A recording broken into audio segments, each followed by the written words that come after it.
ঋত্বিক ঘটক তার জীবৎকালে তার ছবি খুব কম লোক দেখেছেন। ছবি বানানোর একটা সবচেয়ে বড় সমস্যা হলো ছবিটাকে দর্শকের কাছে পৌঁছানো, ছবি রিলিজ করা।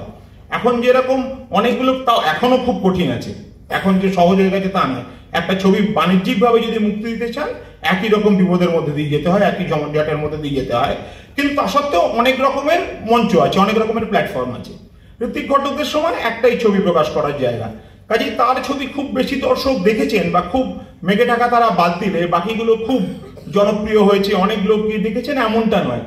এতৎসত্ত্বেও তিনি তার জীবদ্দশাতেও অত্যন্ত প্রভাবশালী, অত্যন্ত নামী এবং অত্যন্ত শ্রদ্ধেয় চলচ্চিত্র পরিচালক ছিলেন। শুধু কলকাতাতে নয়, কলকাতা, বম্বে, পুনায়, দক্ষিণ ভারতেও এটা সত্যি।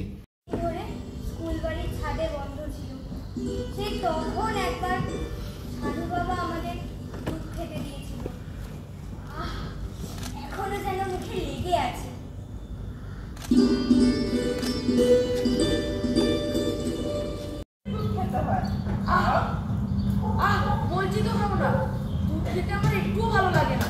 খাও বাবা, সবাইকে তো দুধ খেতে হয়, তুমি আর লক্ষ্মী ছেলে না, না তবু তাহলে দুধ খায় না কেন?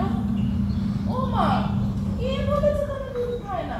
তারপর 1926 সাল চলে গেলে যথারীতি ঋত্বিকও বিস্মৃত হবেন, কিন্তু সেই ঋত্বিক কখনোই বিস্মৃত হবেন না যে ঋত্বিক আমাদের মগজে প্রায় গজাল মেরে বলে গেছেন, ভাবো ভাবো, ভাবা প্র্যাকটিস করো। এই ঋত্বিককে আমি একটু খুঁজতে চাই। কোন ঋত্বিক? শুধুমাত্র নাটক করা, গল্প লেখা, কবিতা লেখা, চলচ্চিত্র করা, না, এই ঋত্বিক না।